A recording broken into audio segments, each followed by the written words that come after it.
Please, like, subscribe, and share.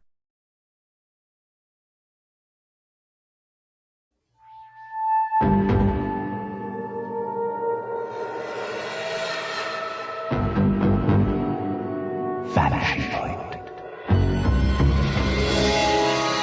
Tonight, The Rubber Ball by Victor Lévy-Beaulieu.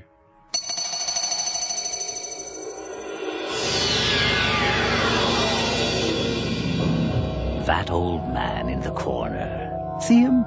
The one with the enormous beak? Ask him to tell you a tale. Go on, go on. His glass is almost empty. Fill it for him and you will not be disappointed. Alors, what that old fox has witnessed, he, if anyone, will tell you about this vanishing point.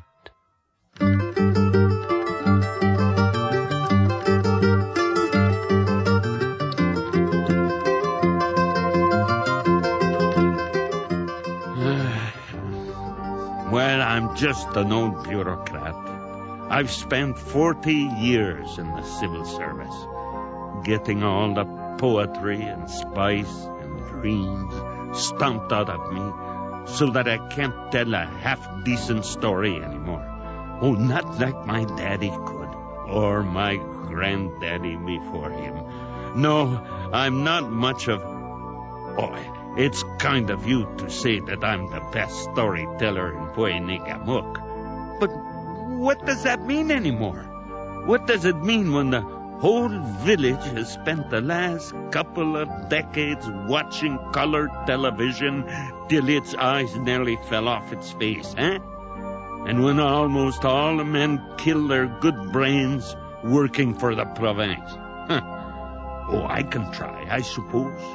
I can try and tell you something. I only tell these stories to cheat death anyway. What else is there for an old fool like me to do? I can cheat death for a few minutes, but if I die halfway through this tale, well, so much the better. Okay.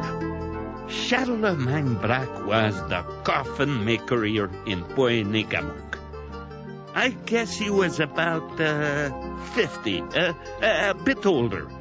Anyway, he got out of bed one morning, feeling like the saddest piece of garbage. He barely slept the whole night long.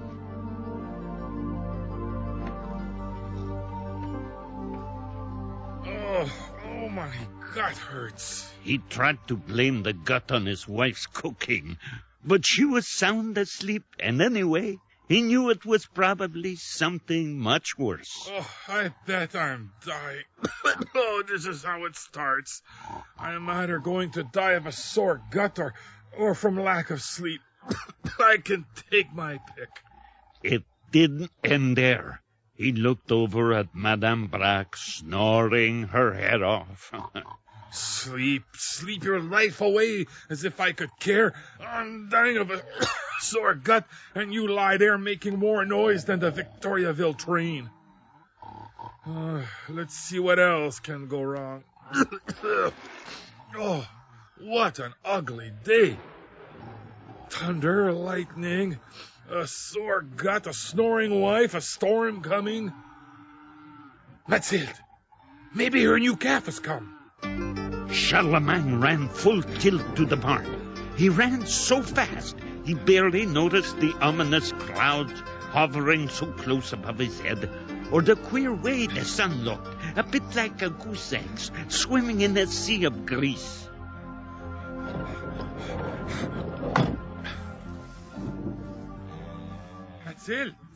Mathilde! Oh, Mathilde! Ah, Mathilde, you have given me a new calf. And Charlemagne Braque began to think he was wrong about the day, that all the gloomy portents amounted to nothing compared to the joy of the new life before his eyes. But then Mathilde's little calf stumbled and fell. Mother of God, 3 legs? Mathilde, your baby is missing a leg. Oh, no. What a sign. What a sign! What can it mean? Oh, not today! Oh, I have forgot to tell you, Madame Braque was 9 months pregnant. Not today, Madame Braque! Charlemagne ran lickety-split up the bedroom stairs, 4 steps at a time even, to get to his wife's full belly. It's coming! The baby! Don't worry now, I'm here. They didn't believe so much in doctors back then. Charlemagne had delivered his first 15 kids himself, and he was prepared to do the same with this one. Here it comes! Here it comes! Oh, there! Number 16. So she thought. Why don't I hear it crying? Because the little bugger just stuck his head out, winked at me, and ducked back in. Liar. Seriously? Charlemagne, after 15 or 16 kids, you can tell me a lie like that. Let me see. You're right. Told you. There's no baby down there. You'll have to try again. There. Nope. Just time he give me the finger, then back you went. Call the doctor. Call the eagle of Poinigamuk. Yes, the eagle. They called the doctor the eagle because his prodigious schnoz took up so much room on his face, there was hardly room left over for his mouth or eyes. The eagle roared over on his caleche. What a dumb idea. Knocking your wife up when she's pushing 50. You're a maniac. Was it my fault that building coffins all day long gets me thinking of Madame Braque? That way? That way? That way? You've done that way 15 times already. Enough is enough. Show a little restraint. A good cold dip in Lac Poinigamuk. Just delivered the kid, will ya? Land of Goshen, you man. You stand there yapping, and I've got the baby who's too damn ornery to come out and breathe the good country air. I'll have to use the forceps. Next time he peeks out... Get ready! Got him! Nope. Almost. I can't watch this. I'll be down at the bar. Doctor! There's his head! Got him! What a stubborn little bugger! I've got a grip on him. Hurry! Yeah! He's out. It's a boy. A boy! A beautiful one. Except for his flattened head and, oh lordy, except for the fact that he has 2 dingle-dangles. 2 dingle-dangles? Impossible. Let me see. There and there. Oh, my word. 2 danglers. He's a monster. There now. He's a monster. Get rid of him. Throw him in Lac Poinigamuk. Madame Braque, we are all monsters when you think of it, so what does a little more or a little less of something matter? But what will Charlemagne... He'll never know. I'll come back tomorrow and remove that extra dinky easy as pie. I feel badly about not telling Charlemagne. We share everything. Our dreams, our fears, our deep-seated pessimism. Don't worry about Charlemagne. There's some things in life a father should never find out. I'll cut off that extra dangler and put it in a nice blue bottle of formaldehyde. Oh, eagle! It could be good luck. Perhaps it's a sign this boy is marked for great things in life. They christened the boy Urbain. He grew up odd, very odd. His voice is so high. He doesn't seem much interested in hockey or poking any of the Chartrand girls down the road. I wonder, Eagle, if maybe you sawed off the wrong dangler. What? Never mind. I still say that boy is destined for great things. I've never heard you say that before. If he's so wonderful, why is he so useless in my coffin shop and no good on my farm either? Oh, look at him. Urbain, what the hell are you doing under that tree? I'm watching the lake for the 2-tailed monster. Urbain! Wait, Papa.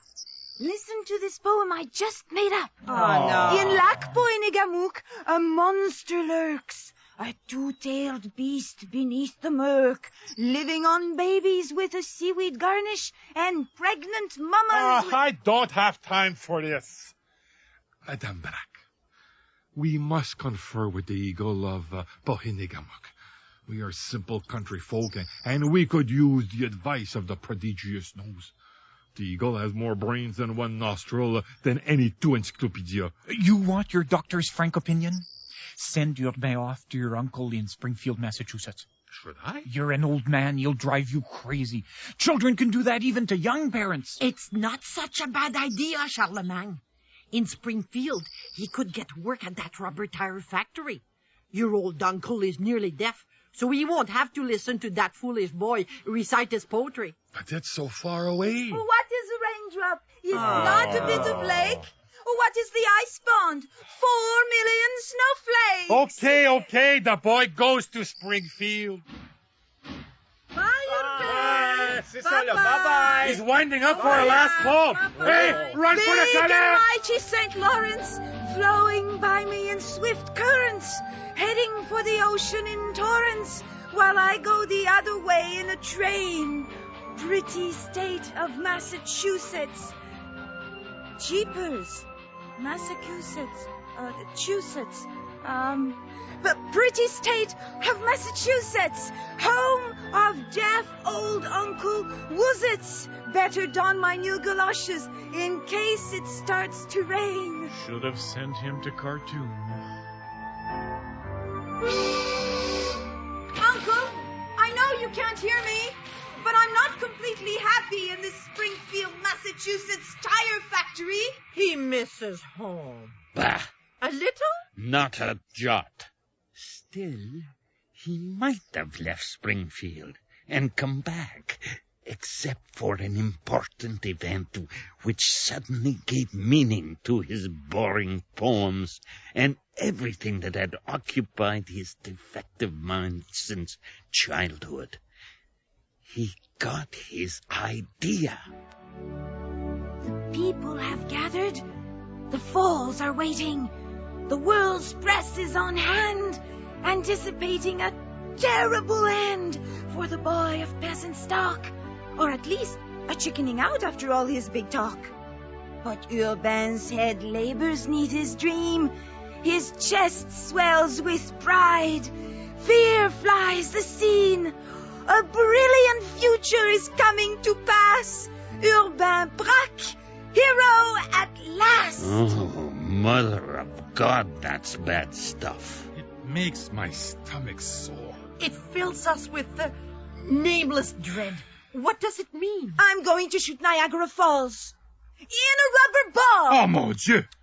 Only Urbain could think of a crazy stunt like that. It comes from the extra dangler, I tell you. Maybe. What's this about an extra? Nothing. I was just saying your boy was destined for greatness. Eagle, far be it for a poor and gloomy man like myself to contradict you, but no proof of this greatness is ever offered.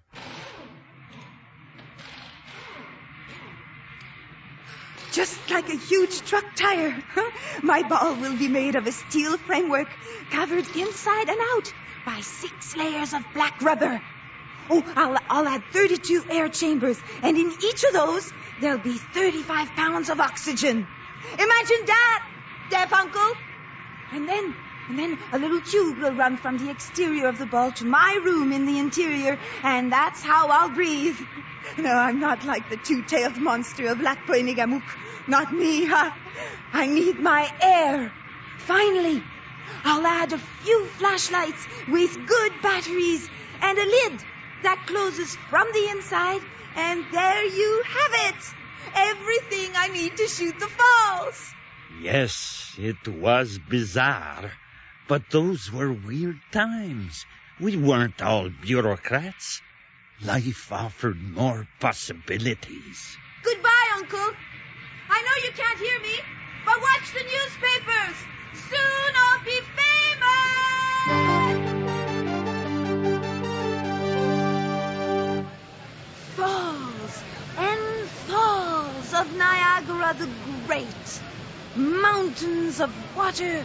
I can hardly wait. Urbain arrived at the falls with his ball, and just like that, fame struck. Mr. Brack, sir. Mr. Brack, can you pose for us?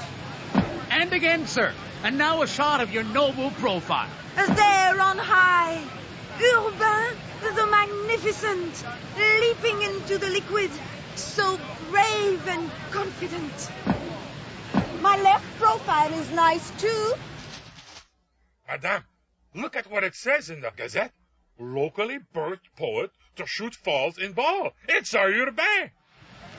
And to the rocks below he'll plummet, his rubbery home, preventing discomforts. Charlemagne, call the Eagle. You're not pregnant? Dumbass, I'm 78. We need advice. The Eagle has more brains in one nose pore than the two of us put together.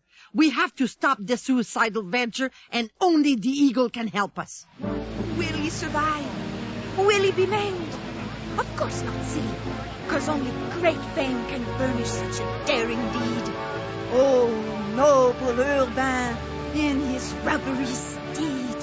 I told you he was destined for greatness. Since when is suicide greatness? Oh, there's a certain beauty to dashing out one's brains going over the Niagara. Listen, Grandpa, he's my son, and even though I threw him out of my house, I have no wish to see him commit such a sacrilege. Eagle, you must stop him. What can I do? Grandpa? I have no control over the story. You'll have to take the train to Niagara Falls and stop him yourself. Oh, copious falls of the mighty Niagara! Mr. Brack, more pictures, sir. Mr. Brack, it's the president on the phone.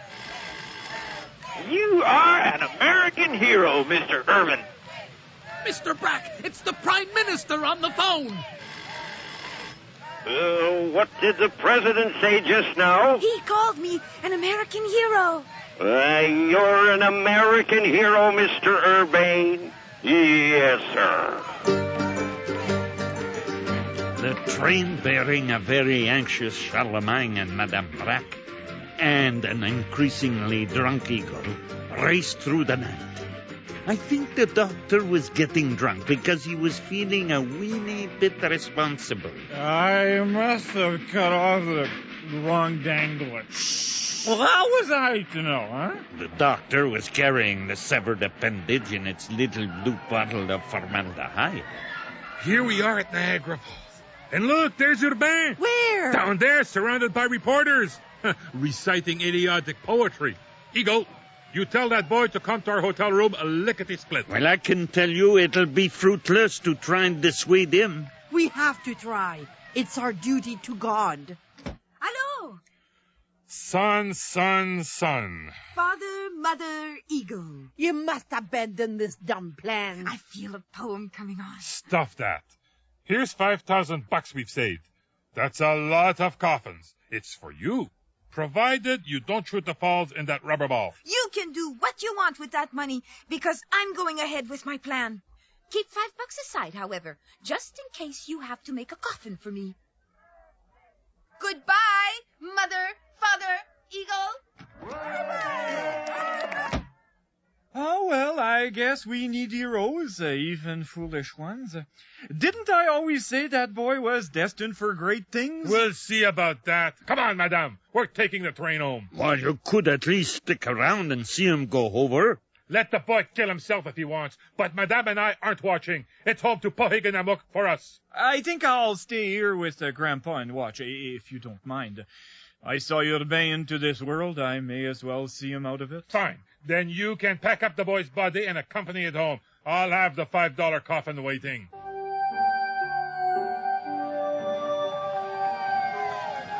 Fearless as the hungriest boar, I journey through the cataract's roar. The ultimate match of Urbain Brack and the Canadian side of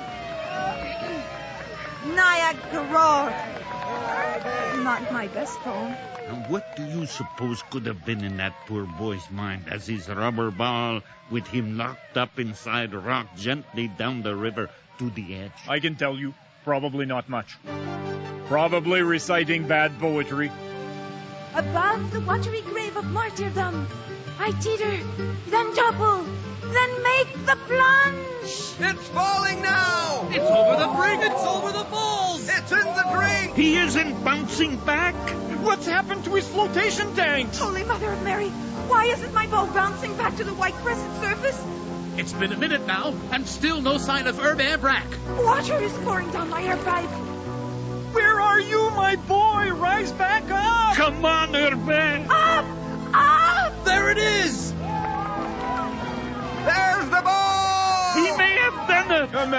anglers could do no less. I betcha he's even alive. There's the maid with the mist pulling alongside. Cut him out of the ball! Careful you don't slice me by mistake. He's climbing out. Congratulations, my boy. Thank you, Eagle. He's bleeding. Nothing major. It's just my head. I banged it a bit going over. Don't bandage it just yet. We need a shot of the open wound. You can wrap him up now. Wait! I must recite a poem I composed while going over the falls just now. In his round rubber ball so black, the falls was beaten by Urbain Braque. While thousands stood in fear and watched, Urbain might have been playing hopscotch. And now, he'll conquer the falls of Madeira.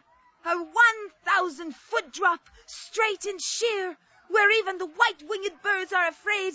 But not Urbain. His dream is not stayed. What a damn stupid poem. Oh, come on, Eagle. Allow the boy his moment in the sun. But did you hear him mention the Madeira Falls? My heart is heavy with apprehension. Where is that, anyway? The Madeira Falls are the highest in the world. They are in the heart of Brazil. Brazil? South America. South America? That's where I'm going next. But why? You've gone over Niagara Falls in a rubber ball. You've achieved fame without dying. Isn't that enough? Perhaps it is for other men, but not for me. Niagara Falls was just a tiny dream. And if I'm to be remembered into all eternity, I must have a bigger one. Oh, he's become a monster. Well, it's the nature of dreams, Eagle. They inflate a man until he bursts. But Madeira Falls? I have to go, Eagle. They want me outside. They want more poetry. Okay. Do what you must do, lad. Where's my case? Here. There's a black box in it. Give it to Urbain. Thank you, Eagle. But what's in it? Just a bottle, but don't open it now. The contents of the bottle belong to you, and I think it will be a good idea if you take it with you, even as far as Brazil. If that's what you want. The bottle contains proof of your greatness. I'll carry it in my pocket. There's room for all kinds of things in the water dream. Goodbye, son. Bye, Urbain. Bye!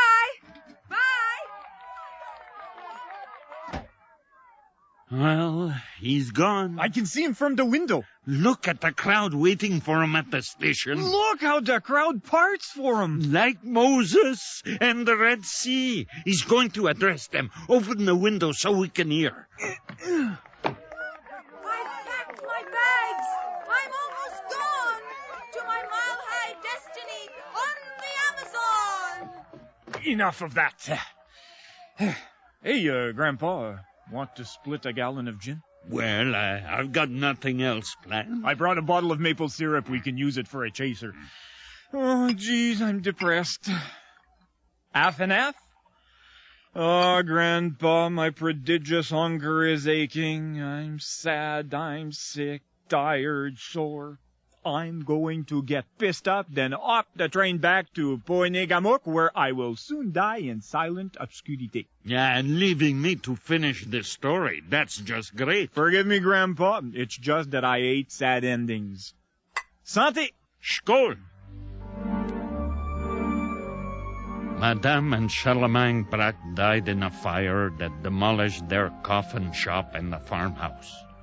The eagle of Poinégamook hibernated for the whole winter because the cold air made his huge, intelligent nose ache horribly. When spring finally rolled around, he emerged from his surgery to post a letter to the government of far-off Brazil.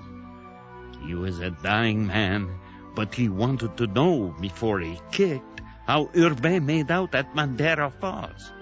Eventually, a letter came back from Brazil, written in Portuguese. Poor old Eagle died, however, before he could find someone to translate it. I have the letter somewhere in my papers. Where'd I put it? Oh, it's in a tin box. Here it is. The letter's in Portuguese, but I'll read it anyway. The government of Brazil refused to give Urbain Braque permission to shoot Madeira Falls in a rubber ball. We regret to inform you that the disappointed gentleman climbed to the top of the falls in question and threw himself off. What can it mean? What does it mean when small men are consumed by giant dreams? He was killed. We looked in the shabby old suitcase he was holding as he jumped. In it we found only his rosary and a little black box which, in turn, contained a little blue bottle. Floating in the bottle was an object which, after detailed forensic examination, we determined to be a small male dingle-dangle. Is there any logic to this? Nobody cares, do they, Grandpa? No, nobody cares. Dreams are like countries. Time erases all. I'm an old, awkward storyteller, and sure, I can snatch a few more years for Urbain Braque with my recounting of this tale, and I have time to talk now. I'm retired from the civil service. But it all ends up like Urbain's rubber ball. How's that? They kept the ball in a museum in Niagara Falls for a decade or two. Then they chopped it up into small pieces and threw it in the garbage. Nobody could remember why it was there. Oh, well. Yes, it's all in the nature of dreams. You dream a little, then you die. And then you die.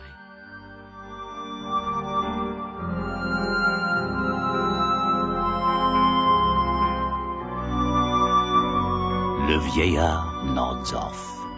Shh.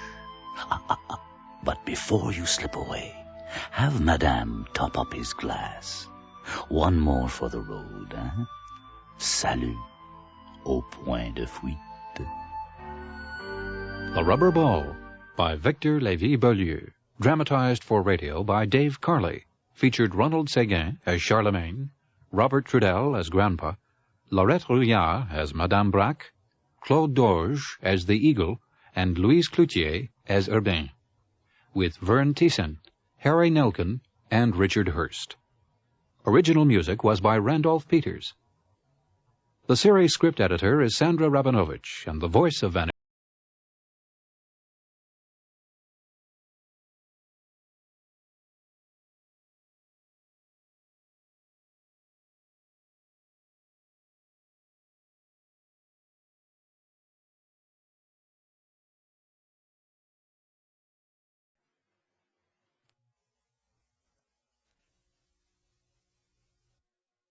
The Rawhide Hour by Gordon Pengilly.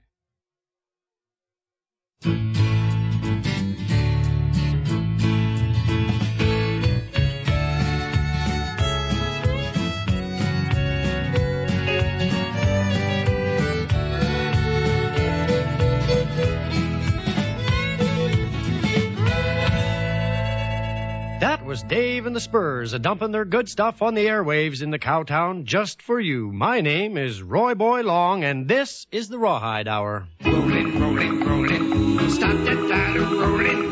We've got all the moves, so get in the country. CMON, come on country music, the big 88 on your dial. It's 2:02 in the afternoon, and I've got the tunes if you got the room in your heart for some country. This is your only Roy Boy reminding you all that negative slack tends to increase. Yes, sirree, it's rodeo time again. This is Dusty McCoy coming to you live from the opening ceremonies of Earth Stampede, the greatest show on earth. We've got horses and ropers and banners and broncos and more pretty cowgirls than I've ever seen in one place. And here come the rodeo clowns. It's Roger the Dodger and Bingo Pajamas. Roger is chasing Bingo in an old green jalopy with a pair of Texas Longhorns on the bumper. What courage! What agility!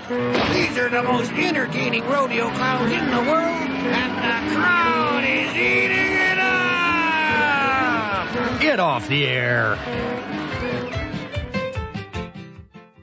That was Dusty the Real McCoy, our man at the rodeo grounds.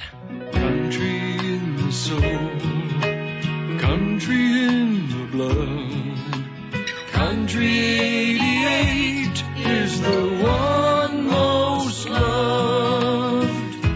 We've got more good times than Roy Boy Long has regrets. And believe me, that's saying a lot. Get that dog a bone. If you got a free finger that ain't up your nose, then stick it in the phone and dial. You know what happens when the lines aren't buzzing. I'll be forced to converse with myself. I'll start going on about my former career as a rodeo clown. And who the heck needs that? Thank the good Lord and his many little helpers. Roy Boy. Is this the Rawhide Hour? It's me in the flesh, if you dare to imagine it. I beg your pardon? I'm wearing my pants, and if you want to dance, then give me a tune right now. I would like to hear that song about that guy who left that girl. Well, that sure narrows it down. I'm serious. Sorry. You're just being mean. And I don't give a hoot if you were once a clown. Goodbye. Ma'am? Well, we're off to a bucking good start.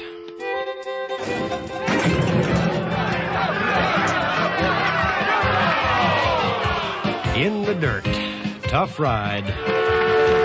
This is truly and kindly your Roy Boy Long reminding you all, wherever you fall, there you are. And in case you just joined the show, I really was a rodeo clown in my younger, more agile days. I've got an 8x10 photograph of myself in my get-up, biting on the ear of a red-eyed bull with a gleam on my painted face.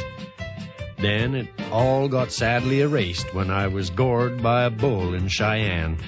Now I am, with a steel ball joint in my hip, walking around with a gall darn cane. I've been lamed, but I never say die.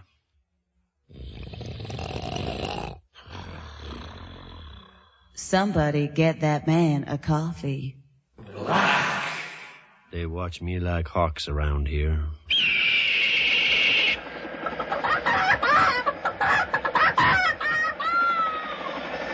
I know that sound, and lo and behold, it's our guy in the sky with the traffic report. What do you say, Roy Boy? You tell me. Well, in a word from the bird, it's just plain nasty. Looks like every man and his dog is busting a gut to get to the grandstand today. I've got Crowchild backed up all the way to Shackanappy and the bridge at the bow in a cockeyed shooting match. There's a horse trailer jackknife on the overpass at Memorial Drive. You couldn't free the jam I see with God's own can opener, Roy. Tough luck, Palsy-Walsy. Think I'll swoop down the Blackfoot to McLeod Trail and see what's coming in from the south. Swing low, sweet chariot.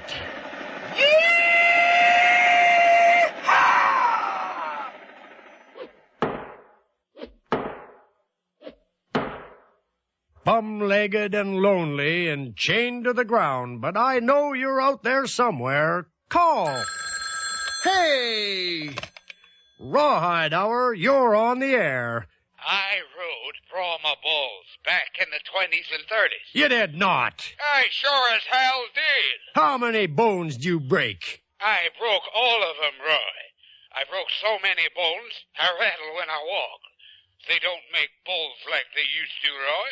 And I swear, on a stack of Bibles, I swear if it hadn't been for those rodeo clowns, I would have been killed in the dirt 9 times. No, sir, they don't make clowns like they used to, Roy. And you want to know why? Why? Because they don't make bulls like they used to. Well, that's a finely tuned argument, Pops. It is. Oh, it is. The bulls they got these days are just plain cruds compared to the old ones. I hear they have to shoot 'em up with drugs just to make 'em buck half decent. Why, back in the 20s and 30s, they were born to buck. They were goddamn killers in the meat. Ever hear the Snowball? He was a great one, Pops. I rode him. You did not. I sure as hell did. I rode him at Rocky Mountain House in 1931. And the bugger nearly killed me, and he would have. But I was saved by a rodeo clown named Groucho Marx. He was a great one, Pops. He used to bite their ears off, eh? So did I. You did not. I got an 8x10 photograph to prove it. Well, nobody bit him off like Groucho used to do. And they were mean sons of bitches. What, today? Nope. Old Groucho would be bored by the business. And debate me not. If you were even half the clown that Groucho was, you'd still be doing it now. I got gored by a bull in Cheyenne. Oh, pussy willows. Oh, hum. Would you like to hear a song? You wouldn't have it. Don't bet on it, Pops. Which one? The meaner the bull. I've got it. No. Well, I'll be gummed. No, sirree, they don't make songs like they used to, Roy. Get back! Get back!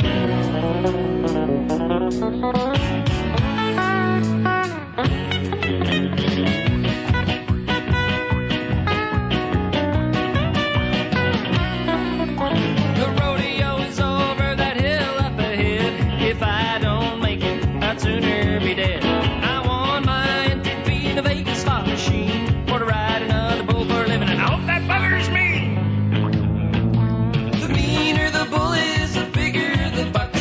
I might break my bones, but I don't give a fool's half dream. I don't give a fool's half dream. I don't give a fool's half dream. I don't give a damn for a fool's half dream, and I sure hope that buggers me.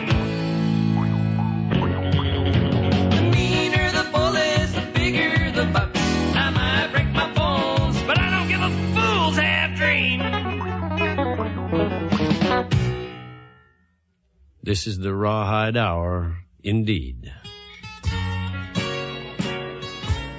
The first time I saw Mr. Roy Boy Long, he was losing at poker in a two-bit saloon. It was dark where he slouched, but when the lights blinked on for Last call. I saw him all.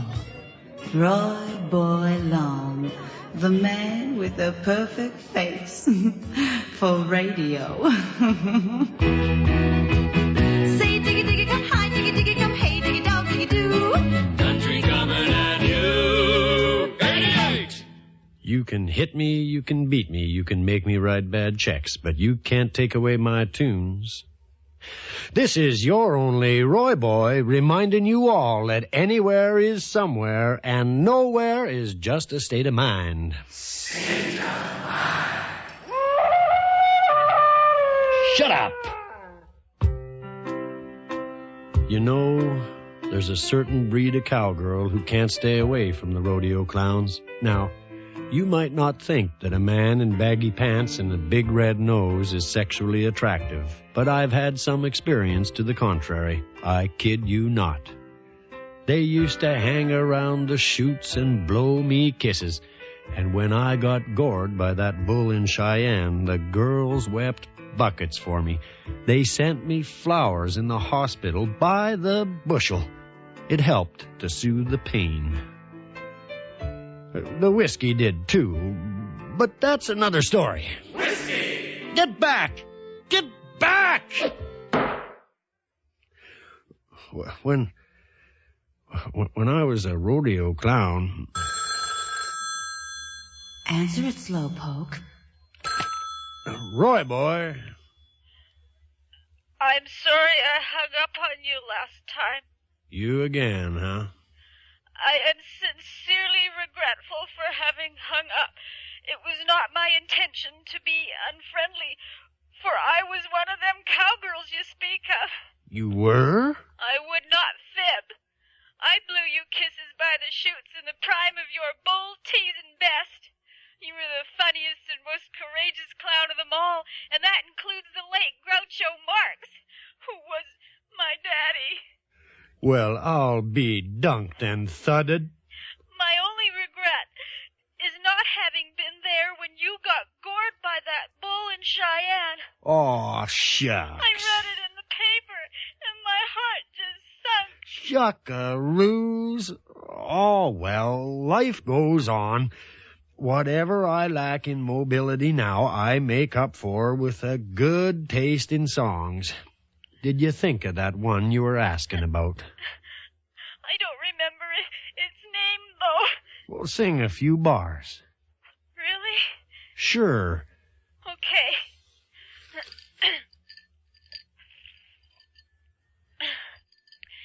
There were rainbows on my heels, sunshine in my hair, on my hat dancing moonbeams and dewdrops in the air. Dum-diddy-dum-dum, diddy-dum-dum, diddy-doodle what may. Dum-diddy-dum-dum, diddy-dum-dum, and I thought you'd always stay. Everybody needs someone to help them through these days. Arms to hold and words that never Can't go on like this. Ma'am? This is the Rawhide Hour. My name is Roy Boy Long, reminding you all that if a rope has one end, it surely must have the other. Come diddy-doodle what may. Rolling, rolling, rolling, stop those tears a-rolling. We've got all the fun, so stay in the country sun.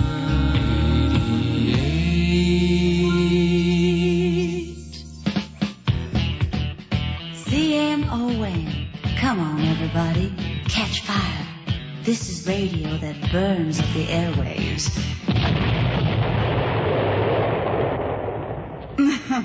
Roy Boy Long is full of gas. Eject! You know what?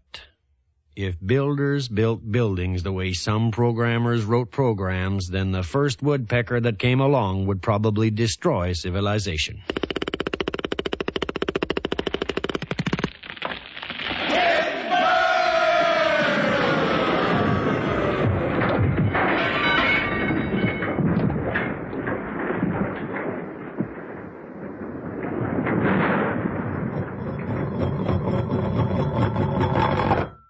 If you eject my tape, I'll never speak to you again. Ha ha! That's the whole idea. No, wait, I was just Eject! There. Ha ha! Sure, I've had my ups and downs, but the boy still kicks when he's cornered. Get back! Get back! Always let the phone ring more than once. This puts the caller on the defensive by making it appear you have more important matters at hand. Roy Boy. I want to hear a song. Then shoot from the hip and spare me the lip, cowboy. I want to hear You Left Me Abruptly by the Frying Pan Gang. And I want to send it out to that lying drunken tart who phoned you twice already. This is a family show, Buster. Well, then how'd they get you for this job? I mean, it's hardly no secret, like everybody knows you're a booth-brained cheesecake, eh? You sweet-talk the panties with nothing more than wind in your overblown clown suit from the bygone days of your half-earned past. You also cheated poker. I'll meet you in the parking lot in 15 minutes. Don't fight cripples. I'll tear off your arm and feed it back to you bloody end first. Ooh, you got me scared. It's your move, cowboy. Play a song. Tell me why, and don't be shy. You're on the hurtin' channel. All right, I will. Well, my girl turned her back on me at 8:30 this morning. My horse trailer's jackknifed on the overpass at Memorial and Blackfoot. My car's a pile of junk, and my horse has gone lame, so right now I'm standing in a stinking payphone on the outskirts of town without a penny to my name. You're telling me it's my move? You're taking yourself too seriously, pal. You play that song or I'll... Shuckaroos. You left me abruptly. I could even say roughly, with a jar of southern comfort between my knees. You left me abruptly. My cards are so unlucky. You sing me that song, pretty please. Oh, yes, I've been tumbled. I got gored by a bull in the prime of my life. I lost my dignity. I took up the bottle and I gambled my money away. Now I've been on the wagon for 92 days. My socks both match. I've been saved. Your humble host, the clown who hung up his nose for radio. You left me abruptly. I could even around science, research, and academia. My cards are with knowledge about their spaces that is as valuable as down on my I think of my mom in this situation. My mom, very close to our community, has so much experiential knowledge. So if someone is coming in and trying to fix an issue that she's been having, that her community members have been having, that her population, her group has been having, why wouldn't she be leading that research, allowing for a space in which community can lead? It makes sense. They have that knowledge. But I think the first thing that needs to happen is a culture shift. Is this who I think it is, ma'am? The daughter of Groucho, the king of the clowns? She who blew me kisses in my heyday? It's so beautiful and so different when we co-create the project. It becomes not only more meaningful. And the people who participate take ownership. You never... Everyone benefits too. We began our vision and mission based on our values, guided by our ICBO research, and building on the 6 Jimenez Principles for Democratic Organizing. We co-created and agreed to an additional 13 working agreements. These agreements shape our processes and guide our meetings, our working groups, and our projects. We also co-created our non-negotiables that prioritized our values and objectives. It is very important that communities lead STEM projects. It gives the common ground for education, learning by doing, regarding our own cultural norms and customs. We need these processes to work together, knowing our issues, defining and understanding our issues within our communities do we have can lead to having a solution Bingo Pajamas has been gored by a created bull. by us. It's hard to say how bad the clown is, but he's down on his back in the dirt. Ruse. Stand by. We're having an anniversary. I know how it feels. Flashes in my nerves. There's dirt in my mouth. There's stars all around. There's a deep, hot hole with a river rushing out. And the air is a beckoning mist. I'll be all right. I'll be all right. Roy boy! What? Roy! What? They've packed Bingo up and he's on his way out. Hang on for a second. This is Dusty McCoy from the rodeo grounds. This is the Rawhide Hour. Your action channel first. Country in the soul, country in the blood. Country 88 is the one most loved.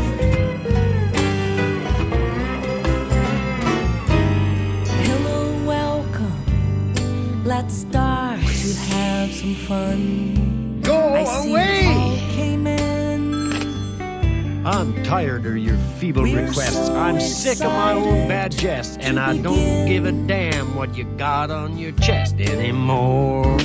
We often get asked, are you going to have a blast? Of course we are. Smith and West Music will beats shine on us, brighter than the brightest stars. Oh, goody, it's It's our guy in the sky with another one of his brilliant traffic reports. Roy, hold the music! I've got news! There I was, skimming down McCloud, and what do you think I saw? An ambulance stuck in the traffic. So guess where I am now? You're right, I'm whirling to emergency with Bingo and the chopper beside me. What fortune, what courage. Well, how's the clown making out? Stand by. The meaner, the bullies, the beggar, the fox. Hey, let go of that stick, you. Hey, Roy, you still on the wagon, you gimp?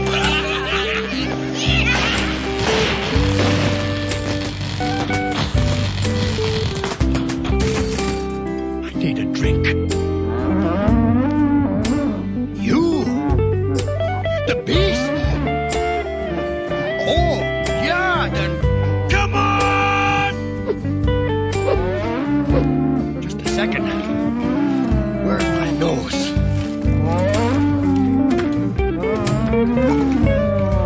There you are. Okay, now I'm ready. Toro, Toro, Toro!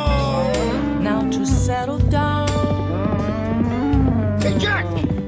Keep your voice low, but get still, tap your toes, because we're about to start the show. Because we're about to start the show. Please. It's 3 o'clock. The show's over. Take off your nose, make us sick. What? How the hell did I get on this horse? Radio waves. Relax. Enjoy the scenery. We'll be there in a few minutes. Where? My place. It's around the next bend. I never knew you cared. Come on. Don't be silly. I mean, just because I'm a taped voice doesn't mean I don't have feelings. You're my sweetie, Roy. Chuckaroos.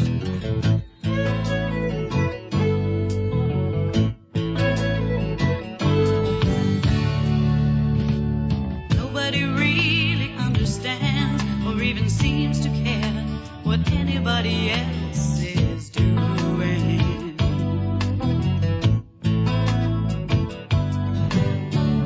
And the trouble with me is I try too hard and everybody thinks I'm fooling. But baby, I care. Oh, I care so much about you. And this lonesome song on the radio reminds me that you do too.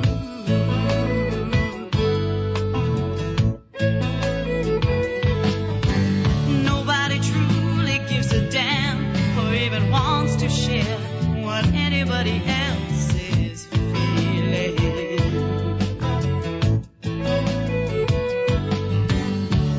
And the trouble with me is I need too much and everybody thinks I'm greedy.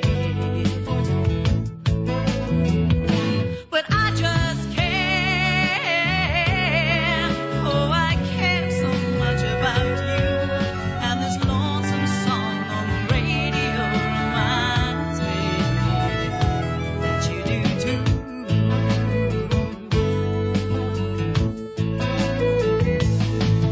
This has been the Rawhide Hour, and my name is Roy Boy Long, reminding you all that man will occasionally stumble over the truth, but most of the time he'll just pick himself up and continue on.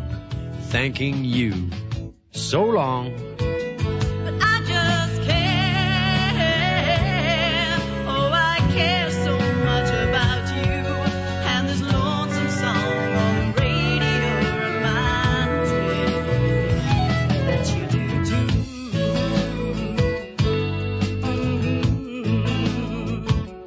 You do too. I just Giddy up. Hold tight.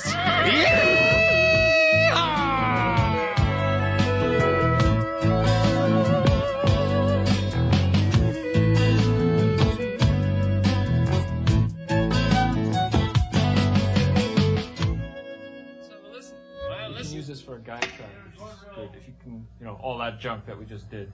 Hey, Mike, guys, it sounds good in here. Let's pack it in for the day, okay? It's a wrap.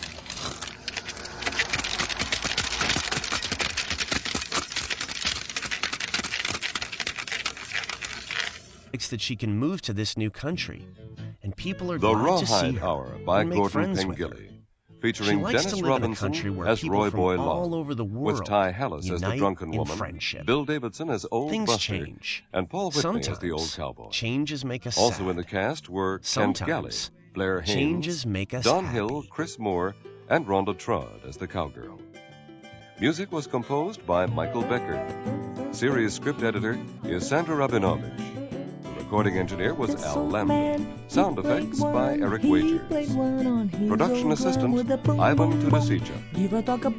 The Rawhide Hour was produced and directed by Mark Schoner. The executive producer of Vanishing Point is William Lair. Until next week, I'm Ken Haslam wishing you good night. This old man, he played two on his kazoo with a bone. This old man came rolling home.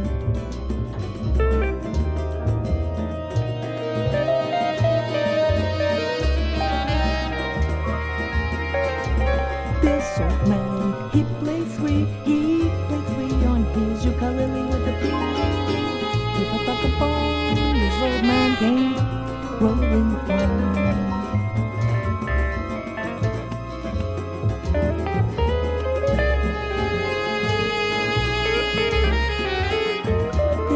Man, he played four on this door, the knock.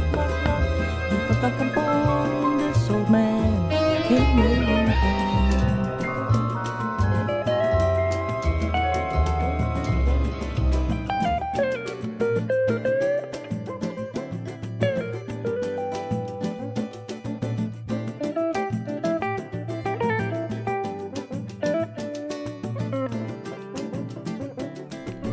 This old man, he played five. Man, this guy can really jive with the knick-knack, paddywhack, if I talk about The Dispossessed this old man came by Ursula K. Le Guin.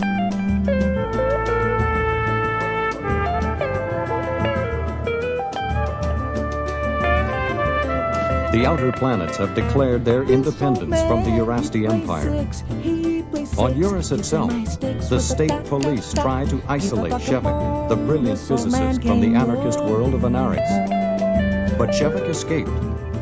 He told an anarchist rally in Capitol Square they had the strength to make a revolution. But helicopter gunships clattered towards him. Colonel Andrews, sir. We'll be over the square in 90 seconds. What are your orders, sir?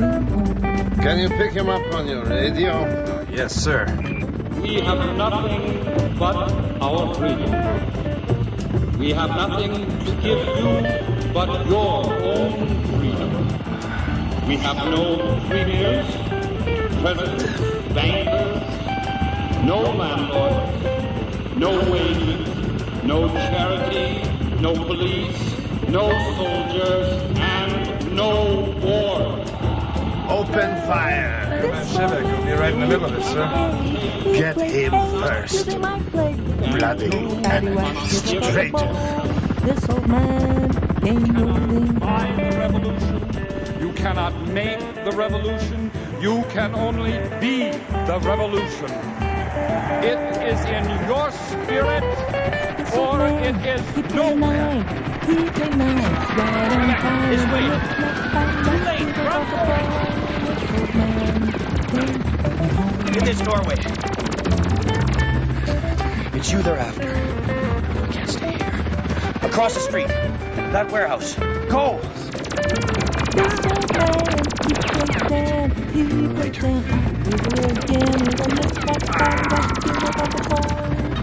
My leg! Shevik, get back! No! Hold on to me. I'm done. Try to reach Old Town. Find our people. Save your strength, brother. This door doesn't look too strong. Stay away. I have sudden acute pigeon sickness. The scenes you have just witnessed, taken I'm at great fine, personal Drew. risk Don't by Universal worry News about me. cameramen, show But the you armed have to forces stay smashing an 6 attempted feet insurrection away. in Capitol Square this morning. Mom, Police are still searching for promise Shevek, you, the anarchist we're gonna agent find from a cure for Animate. these saps Colonel Andrus ASAP. announced tonight that the police have found clear evidence that Shevek was in the pay of the Outer Planet conspiracy. That concludes tonight's newscast. What are you doing here, bird bait? Now, stay tuned for gonna the eat Smart us. Peasant, your favorite comedy show. And then a performance of The Prince and the Golden want the Horn antidote by for the the National poison you're Ballet giving of pigeons. Europe. Come in. My door is never locked to students. Professor Sio. Dr. Atro, the police have taken Shevek's valet. Doesn't surprise me at all, Sio. E4 had nothing to do with Shevek's speech. Why are you so concerned about a dying old man? E4 used to work for our family. I got him the job at the university. Many people are going to fall under suspicion now, Sire. I expect Colonel Andrus will want to talk to us next. I haven't done anything. Really? You and I first contacted Shevek by radio. I personally proposed him for the C.U. Owen Prize. I told the committee he was the greatest mathematician of our time. You and I, Sire, brought Shevek to Eurus so he could work on his great unified theory of time and space. And this Take the is how antidote. Shevek shows us Save birds. We Save Christmas. put too much pressure on him. We let Shevek know how much we wanted his theory for simultaneous space travel. You yourself told him it meant as much to our time as nuclear fission meant to the Middle Age. Shevek has betrayed us. I think perhaps we have betrayed him. Now, will you come with me and try and get E4 released? No, I will not. Somebody has to pay for this day's work.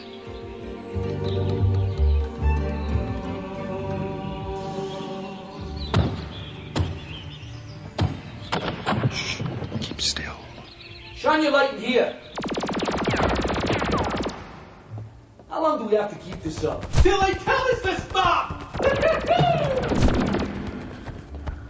God. What a stink. What is this place? It's a storeroom for a tannery. Hey, look over there. Some skins have been moved. Big deal. Somebody came and got some stuff. We should go in there, check it out. No waste of time. No human being could live in this stench. Not even that bastard from the Norris. Yeah, you're right. Brother Shevek, have they gone? Here, drink some of this. Whiskey? Where did you get it? My nightly expedition. I found that in a garbage can outside a restaurant. Yeah, quality stuff, all right. That leg's gone to rot, I'm sure. You ought to get out of here while you still can. No, I'm going for a doctor tonight. You need help badly. Don't be a fool. Let's shoot you on sight. Tell me some more about Anatis. Is it true that people can work at whatever takes their fancy? Yes. You go down to DivLab, that's the Division of Labor, and you see what's posted. And then you just turn up. If you're the first one there, you get the position. Oh, stop this bastard! My God. And you never have to worry about paying Take the rent antidote. or buying food. Save birds. Save Christmas. You get a domicile. Unless you've got a partner, you're usually in with 3 or 4 other men. You get your meals in a common dining room. There are all different kinds of kitchens scattered around Avonay. My partner, Takfer, and our friend Badap, we used to go to a lovely little place beside the park. The cook was famous for his fried cakes and his sweet desserts, puddings and pies and fruitcakes. We used to sit eating and talking for hours. Then we'd go into the park. The glass blowers had their own little band with little flutes that they made themselves. We just lie there on the grass listening to them.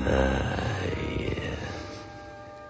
And when we get there, Brother Shevik, when we get to Ananis, do you think I'll be able to find a companion, a woman to be with? Oh, I'm sure of it. I've lost my wife. Did I tell you that? No. The Iron Hats took her on account of me being in the movement. They really worked her over. She was never the same after that. Died within a year. Just faded away. They always thought the rebels wanted to grab their power. What we wanted was an end of power. Yes. You should try to get some sleep now. I was born on this rotten, bloody planet. Why the hell did you ever come here? It's trying to help the people of Anaris. That's a funny reason. My friends wanted me to come here.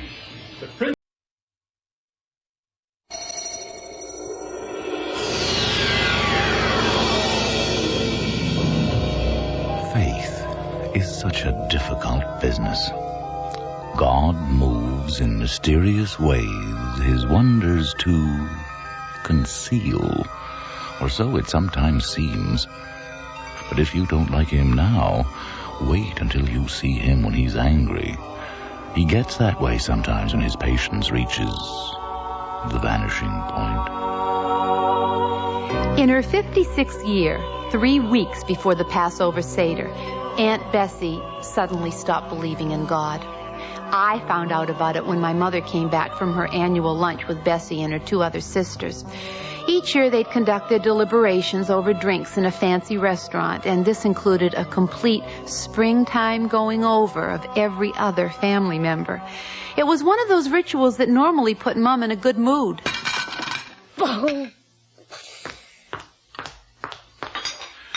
So what's this? A burnt offering already? Don't look at me, Dad. She's been that way since lunchtime. Don't jump to help. The servant will do it. Mom, sit down. When I'm finished. Oh, boys. There. So, Maureen, what's the matter? The matter is Bessie. Aunt Bessie? What could Bessie do that's so awful? Tell me whose turn it is to make the Seder, Last year, I did it. The year before, my sister Minnie. Before that, my sister Dorothy. How many sisters do I have? We know it's Bessie's turn, Mother. What's the big deal? The big deal is she refuses. Bessie refused? For 3 hours, we argued with her. She wouldn't budge. I won't do Pesach anymore, she said. You're not serious, are you, Aunt Bessie? Bessie. Who else? Is something the matter with Bessie? No. She has the house, the health, the time, and the money. Bessie says she can't do Pesach because she no longer believes in God. Bessie said that? As if God had anything to do with it. It's a family matter. Not when it comes down to it, a religious concern. Good for you, Aunt Bessie. Oh, Hannah, you talk such nonsense. What's so good about Bessie turning her back on her family? She's not turning her back on anyone, Mother. She doesn't believe in God, that's all. At least Aunt Bessie has the courage to follow through with her convictions. Oh, Hoive. Don't upset yourself, Maureen. It's probably Bessie's time of life. Dad! You're just putting her down because she refuses to be a hypocrite to satisfy the family. Hannah, at your time of life, craziness is rebellion. But when you get to Bessie's age, it's a condition.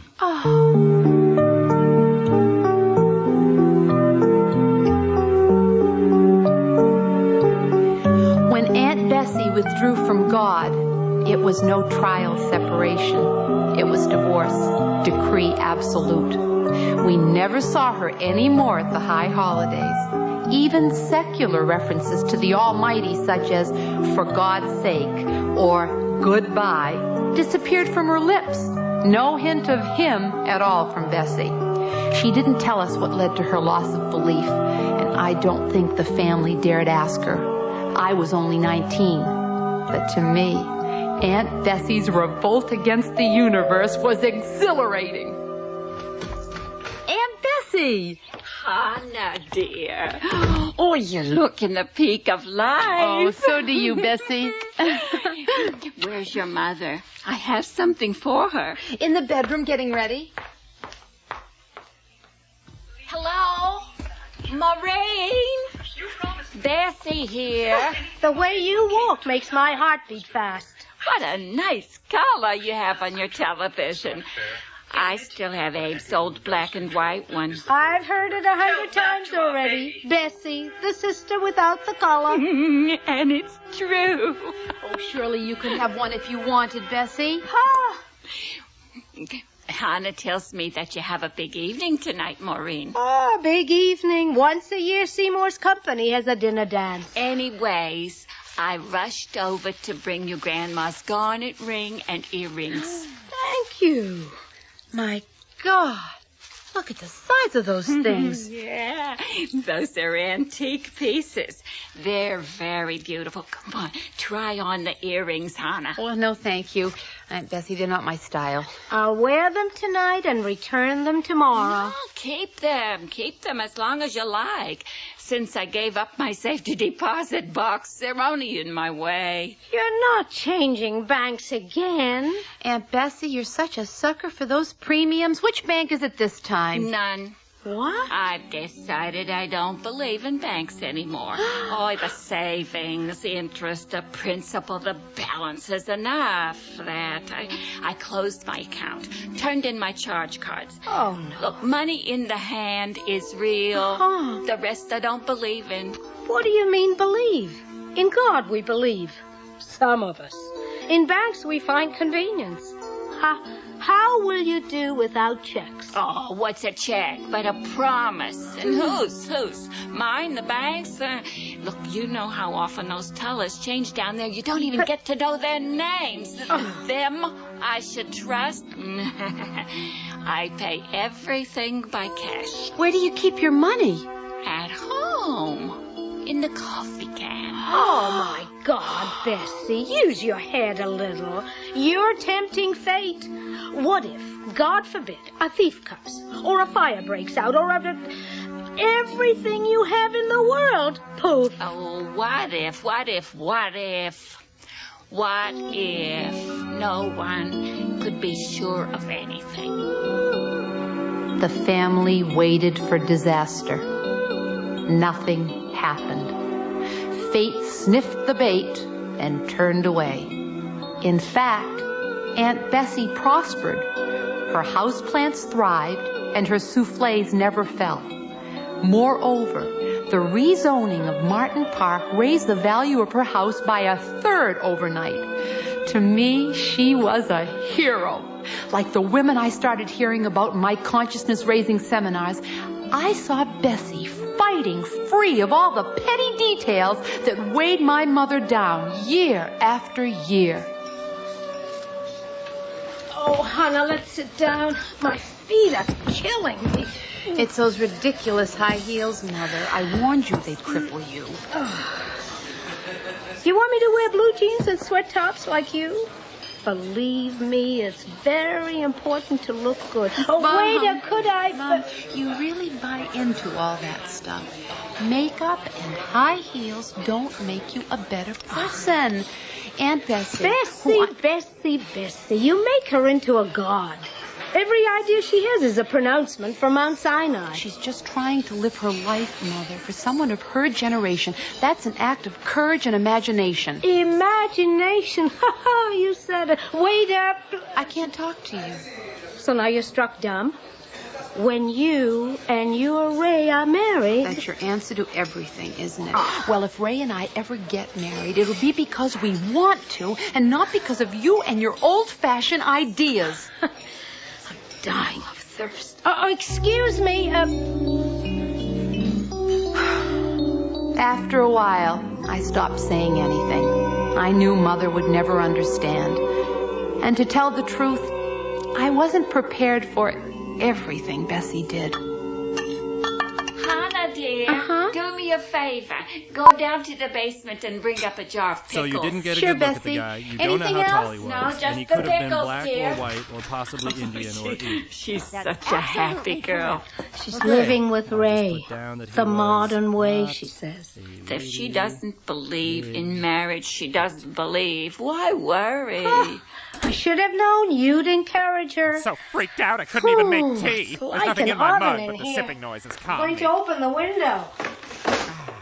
So how come your screen Let's see, you windows shouldn't be aren't out at up night yet? unescorted. Who This needs type of them? thing doesn't happen when you have Have a you man's got soft in protection. the head? I was escorting her You and I don't was put up dressed the like a screens. man. The flies It's more come than a in. wig and a The fake flies bulge to come be a and in man, comes Roger. filth and sickness. Klaus is more of a Sorry, man than Aunt you are. Bessie. Hey, pickles shout are out for moldy. Klaus. What did I tell That's you? rare. Did I miss You know what? something? I'm not going to push Your the aunt conversation. is going I'm to just have gonna an chalk open this up house as for a flies and Shut up, Klaus. silverfish. And I broke They even. should all Quiet, be Klaus. welcome And I and blew it. feast at her table with the family. The pickles are fine. I'll just scrape off the top. Flies buzzing in the food, oozing out every disease known to mankind. I warn you, you won't last the summer. Mom is right, Bessie. Flies do carry germs. Germs. Germs is a theory. That's what they call it. The germ theory. Since I stopped believing in the theory, the germs don't bother me anymore. But science, Oh, think about the people in the olden days. Did they use fly spray? Did they worry about pollution and disease all the time? No.